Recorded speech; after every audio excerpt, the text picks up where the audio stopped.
मार्च 2020 की वाकया है।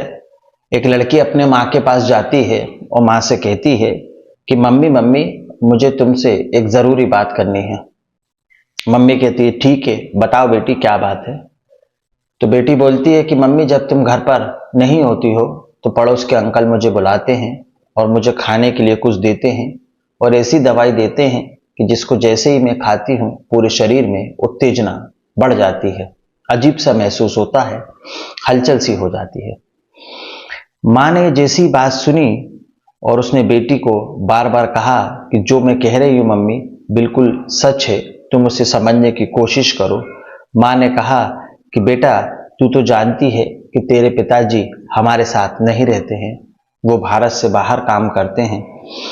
मैं भी घरों में मजदूरी का छोटा मोटा काम करती हूँ और जो अंकल अपने पड़ोस में जो रहते हैं जिनकी तू बात कर रही है वो व्यक्ति बहुत ही खतरनाक किस्म का व्यक्ति है और कहीं ऐसा ना हो कि यदि हम उसके बारे में किसी को बताएं या उससे बात करें तो वो हमें नुकसान पहुंचा दे। कई सालों तक ऐसा ही चलता रहा। बेटी चाहकर भी कुछ नहीं कर पाई, पर ये जो सिलसिला था ज्यादा दिन नहीं चल पाता है क्योंकि हर चीज का एक अंत होता है, हर चीज की सीमा होती है, एक डेडलाइन होती है और कुछ वक्त के बाद इस घटनाक्रम का खुलासा हो जाता है। जब इस घटनाक्रम का खुलासा होता है तो आसपास के जितने भी लोग होते हैं उन्हें बड़ी हैरानी होती है। ये मामला पुलिस तक पहुंचता है और पुलिस को भी यकीन नहीं हो रहा था कि ऐसा भी कोई वारदात को अंजाम दे सकता है, ऐसा भी कोई मामला हो सकता है।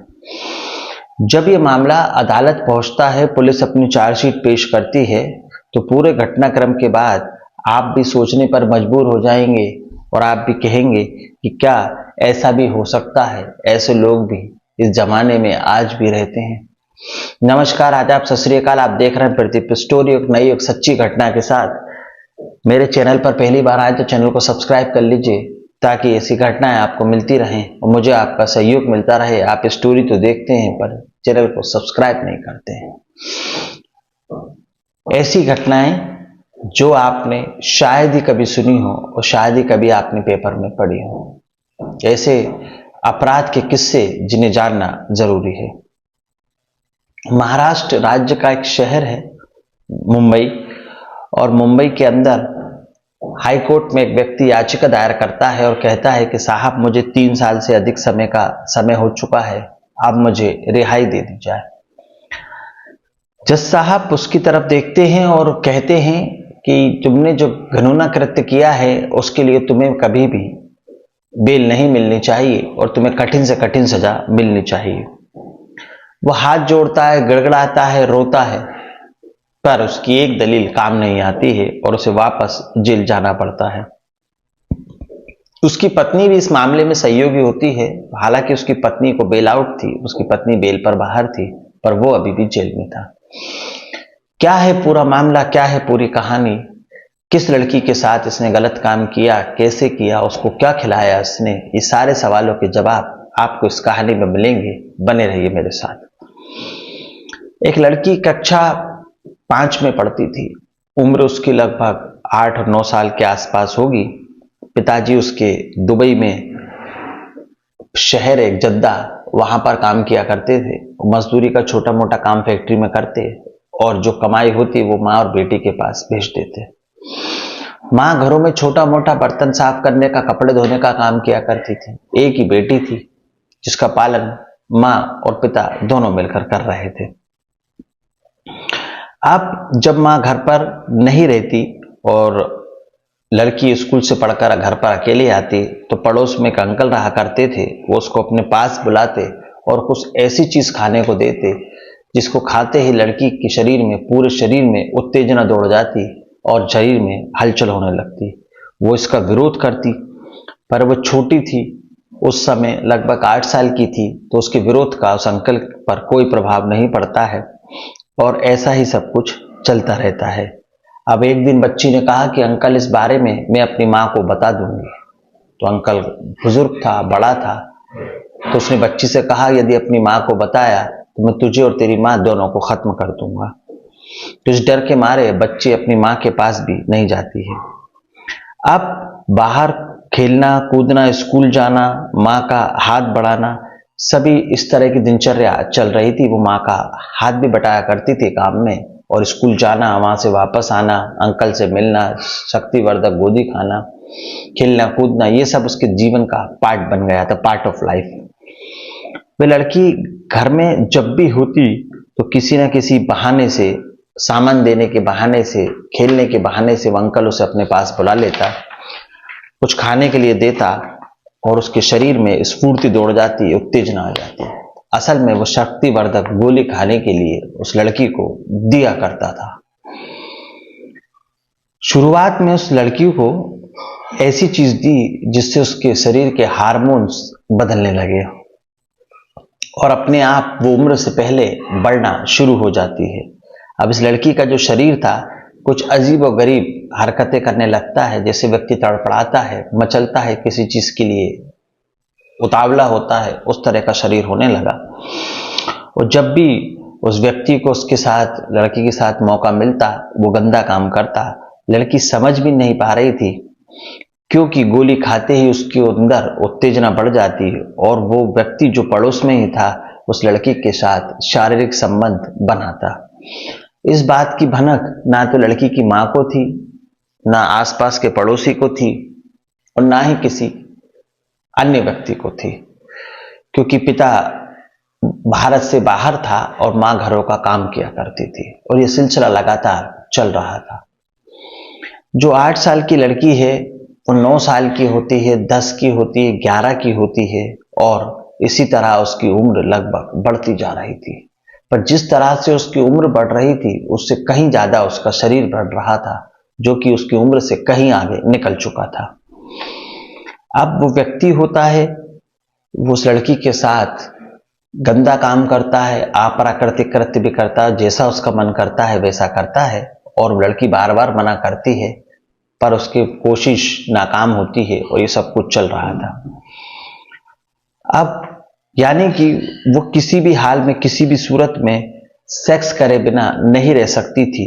छोटी सी बच्ची के अंदर शक्तिवर्धक गोली खाने से, जो अंकल ने उसको दवा दी थी, उससे उसके शरीर को सेक्स की लत लग जाती है, और अब वो खुद से उस व्यक्ति का इंतजार करती, जब भी उससे मौका मिलेगा वो व्यक्ति कब आएगा और उसके शारीरिक संबंध बनाएगा। धीरे धीरे करके ये क्रम चल रहा था। 2-4 साल, 6 साल गुजर जाते हैं, 7 साल गुजर जाते हैं, और इस तरह 8 साल बाद 2020 में उस लड़की जो होती है उसकी मां को हल्का सा इशारा मिलता है। वो कहती है कि पड़ोसी अंकल मुझे खाने में कुछ चीज देते हैं, जिसकी वजह से खाने से मेरे शरीर में उत्तेजना उत्पन्न होती है, उसका मन किसी के साथ गलत काम करने को करता है, और वो बिना गलत काम करे बिना नहीं रह सकती। अब माँ जो होती है वो भी कोई ऐतराज नहीं करती है, मतलब कि लड़की के साथ जो गलत हो रहा था उसमें उसकी माँ ने भी कोई ऐतराज नहीं किया, और ये क्रम लगातार चलता रहा। ये सोचने वाली बात है, माँ ने मना क्यों किया, माँ ने इसका विरोध क्यों नहीं किया? इस सवाल का जवाब इस कहानी में भी आगे मिलना आपको बाकी है। उसकी पत्नी को इस बारे में जानकारी दी जाती है।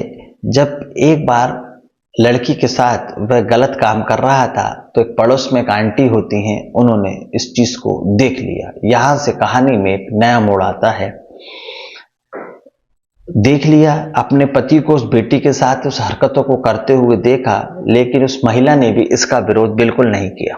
अब कहानी में 2 किरदार, पहला लड़की की मां जिसने विरोध नहीं किया, दूसरा वो आदमी की पत्नी जिसने उस लड़की के साथ उसको देख लिया फिर भी उसने विरोध नहीं किया।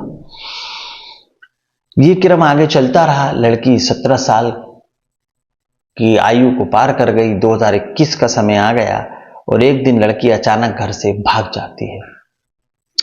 जब भाग जाती है तो लड़की की जो मां होती है, भारत से बाहर दुबई जद्दा में जो उसका पति काम कर रहा था उसको खबर दी जाती है।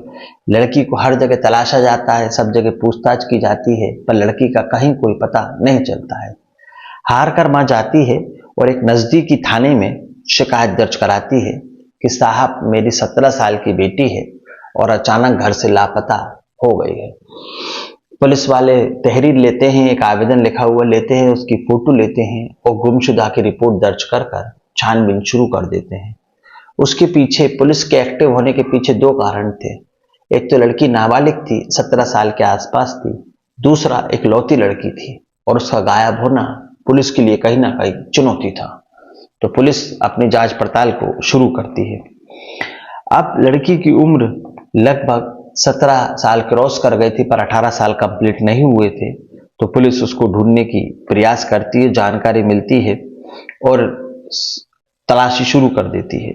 अब पुलिस को पता चलता है कि वो एक लड़के के साथ भागी है। पुलिस सब जगह सर्चिंग चालू करती है, लड़के के घर वालों सख्ती से पूछताछ करती है, सारे कड़ियों को जोड़ती है और आखिर में पुलिस को सफलता मिल जाती है। वो लड़का लड़की को पकड़कर अपनी हिरासत में ले लेती है।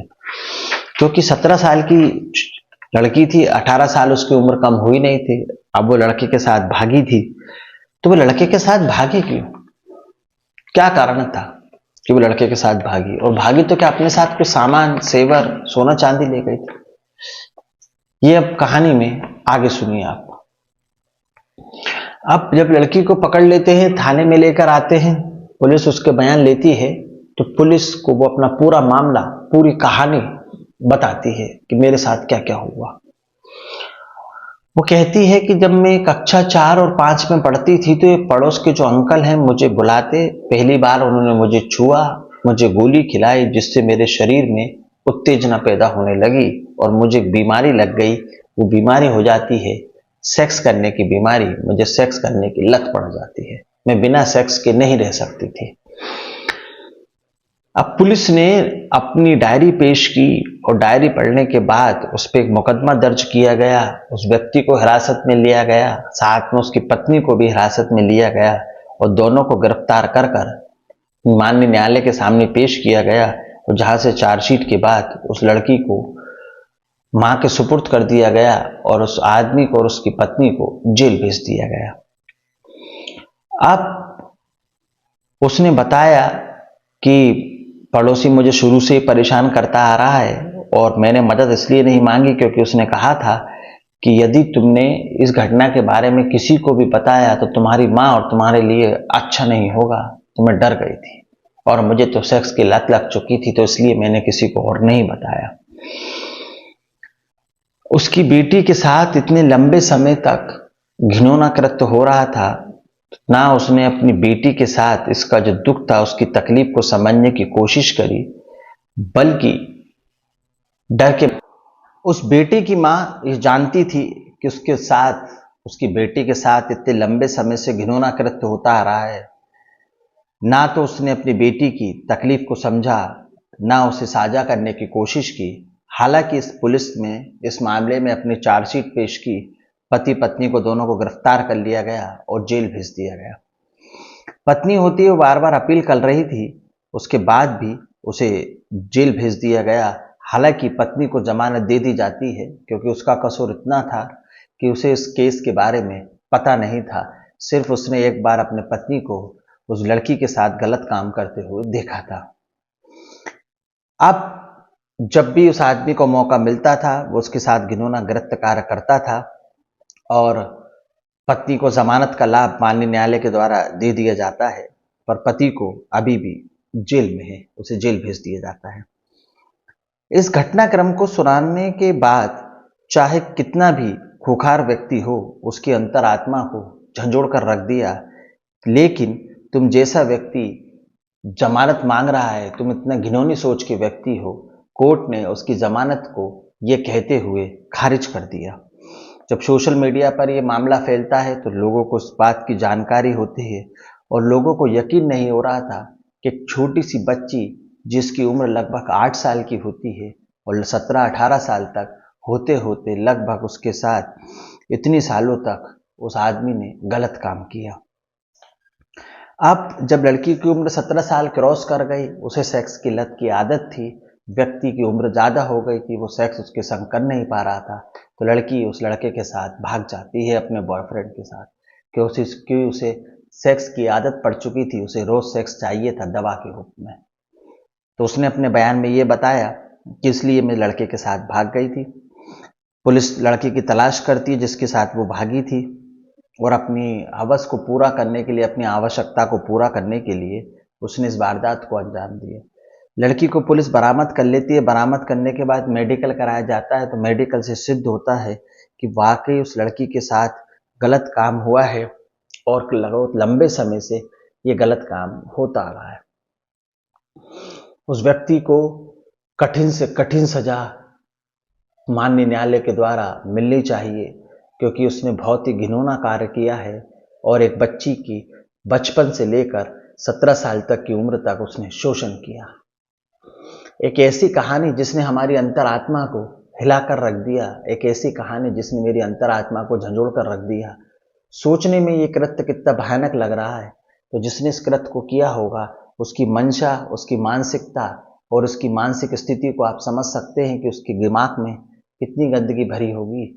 और जो उसने छोटी सी बच्ची को शिकार बनाया, उसे शक्तिवर्धक गोली दी और उसके शरीर को एक ऐसी आदत लगा दी जिसके बिना वो रह नहीं सकती थी। उसे आदत लगा दी सेक्स की, उसे आदत लगा दी गलत काम की। जब वो छोटी थी तो उसके संग अप्राकृतिक कृत्य करता, और जब वो बड़ी हुई तो उसके साथ सेक्स का कृत्य करने लगा।